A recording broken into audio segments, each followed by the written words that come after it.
the Marshall Space Flight Center in Huntsville, Alabama, known for its long history in propulsion research. But this NASA site is still a big player, this time for the James Webb Space Telescope. We're right outside the vacuum chamber where the mirrors for the Webb Space Telescope are being tested.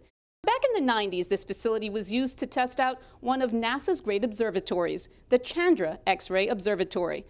We have here the project scientist for Chandra, Martin Weiskopf. Can you tell us a little bit about the differences between Hubble and Chandra and James Webb? These are observatories that look at different parts of what we call the electromagnetic spectrum, that is light at various different energies, from X-rays, where it takes a lot of energy to produce them, to visible light, where the Hubble Space Telescope operates, and the near-infrared, where the James Webb Telescope will operate. In this way, by studying objects in the universe, we can learn a lot about them that we can't learn by just simply looking at one wavelength. What kind of information can we glean from X-rays? X-ray astronomy is a system that brought the first discoveries of black holes in the universe. So we look at very interesting astronomical objects at very great distances, and in conjunction with Hubble, Webb will be looking to identify many Chandra sources that are not seen with Hubble. Now we're outside the facility where the mirror testing is being done, and you can't help but see this long tube that is connected to the building itself. I'm told it's almost 6 football fields long. Martin, what was this tube used for?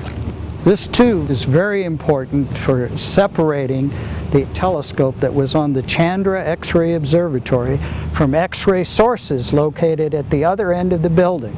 It has to be this length in order to make those X-ray sources appear like tiny stars so that we could determine whether our X-ray telescope could distinguish small objects in the sky. Why is it still here? Chandra was tested in the mid-90s.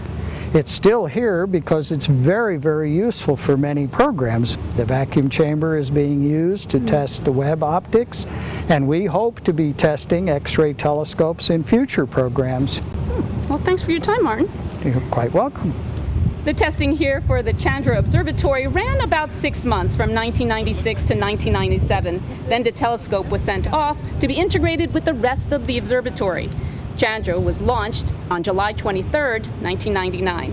Thanks for joining us for another edition of Behind the Webb.